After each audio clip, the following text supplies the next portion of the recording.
Cheat ചെയ്തു, sorry പറഞ്ഞു, തിരിച്ചു വന്നു. ഇനി എന്ത്? First step, process your emotions. ആദ്യം തന്നെ നിങ്ങളുടെ ഫീലിങ്സ് മനസ്സിലാക്കുക. നിങ്ങൾക്ക് ദേഷ്യമാണോ, സങ്കടമാണോ? വെയിറ്റ് ചെയ്യുക, എടുത്തു ചാടാൻ വരട്ടെ. Second step, understand the Y.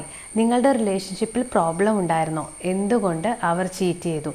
ഇപ്പോൾ അവർ ഓണസ്റ്റ് ആണോ? Third step, assess their apology. അവരുടെ ആ സോറി ടെല്ലിംഗ് ജെനുവിൻ ആണോ? അവർ ഫുൾ റെസ്പോൺസിബിലിറ്റി എടുക്കുന്നുണ്ടോ?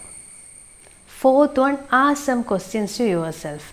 Do you still love them? Do you trust them completely? ഇനി അവരൊരു തെറ്റ് ചെയ്താൽ എന്തായിരിക്കും സംഭവിക്കാൻ പോകുക? Step 5, talk honestly. അവരുടെ അടുത്ത് സംസാരിക്കുമ്പോൾ ബൗണ്ടറീസിനെ കുറിച്ചും ഇനി ഒരു തെറ്റ് സംഭവിച്ചാൽ എന്ത് ചെയ്യുമെന്നും പറയുക. നിങ്ങൾക്ക് ആ റിലേഷൻഷിപ്പിൽ ഒന്നല്ലെങ്കിൽ സ്റ്റേ ചെയ്യാം, അല്ലെങ്കിൽ വാക്ക് അവേ ചെയ്യാം. ഒരു ജെനുവിൻ അപ്പോളജി ആണെങ്കിൽ സ്റ്റേ ചെയ്യാം. പിന്നെ ട്രസ്റ്റ് സാവധാനമേ റീബിൽഡ് ചെയ്യാൻ സാധിക്കും.